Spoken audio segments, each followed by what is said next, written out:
Ellen set off from Ushant off the coast of France on November the 28th, and she instantly made good progress, recording a new solo record time as she raced on past the equator.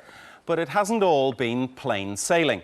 First, she was hit by a generator problem as she passed the Cape of Good Hope. That was just 15 days into her journey. One of the most dangerous straits was across the Southern Ocean. There, she encountered further problems with her trimaran, but still managed to stay just ahead of Joyon's record. As Ellen approached Cape Horn, she'd even surged 5 days ahead of schedule, but further trouble lay ahead. On day 40, it was Ellen herself, not her boat, in trouble. She burnt her arm badly. 9 days later, she was hurt again, suffering an injury to the head from a part of the sail beam. But the biggest threat to her record attempt came when her mainsail was damaged. That was on day 54, and it forced her to sail in the wrong direction. Throughout, she encountered a number of near misses, none bigger than on day 63, when her yacht nearly collided with a whale. Now, despite unfavourable winds, which threatened to put that record attempt on a knife edge, she crossed the finish line off the coast of France last night at 10:29 p.m. Greenwich Mean Time. She may have looked relaxed enough, but Ellen MacArthur knew from the outset this was the toughest challenge she had ever faced. Ahead of her, more than 27,000 miles alone, fighting fatigue and towering seas.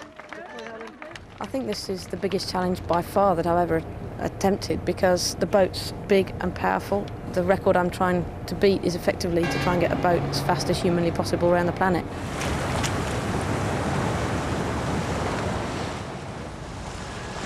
Day 15, and Ellen has reached the treacherous Southern Ocean when trouble hits. Her main generator breaks down. The backup spews suffocating exhaust fumes into her cabin.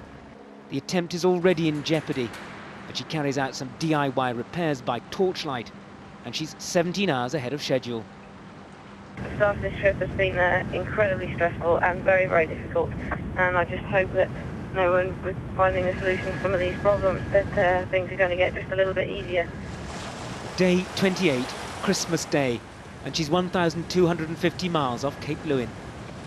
She's covered nearly 500 miles in the previous 24 hours, yet her lead over the record has been cut to just 1 hour.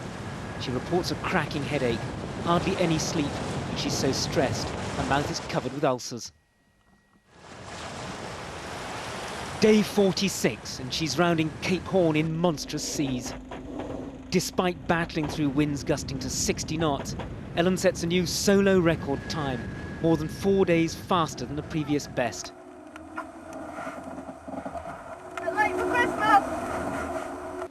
Her boat coated with snow, it's a rare chance for a bit of fun.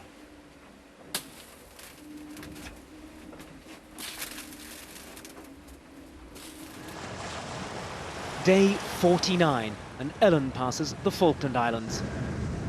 Here, the Royal Navy turns out to wish her Godspeed.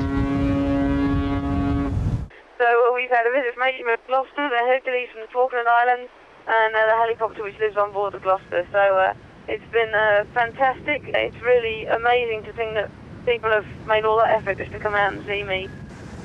But the pressure on her remains intense. As her boat slams into huge head seas, she's hit on the forehead and there's blood everywhere. Everything's creaking and groaning and smashing and grinding, and you get over 3 waves and you close your eyes and you hope it's okay, and then the fourth one, whack! I'm sure something's going to break. Day 57, and she's sailing through the South Atlantic. She's covered more than 22,500 miles, but for the first time the appalling weather conditions mean she's lost her lead over the record and still has another 4,500 miles to go. Yet she's upbeat and says the race is starting again from zero. No, of course we've got a chance. There's still a chance. There's still a chance until that, the second hand ticks down and there's no time left. We're gonna be in pretty bad shape at the equator because we have to go through tomorrow with very little wind. But at the end of the day, we're sure we still have a chance. But it's getting harder and harder rather than easier at the moment.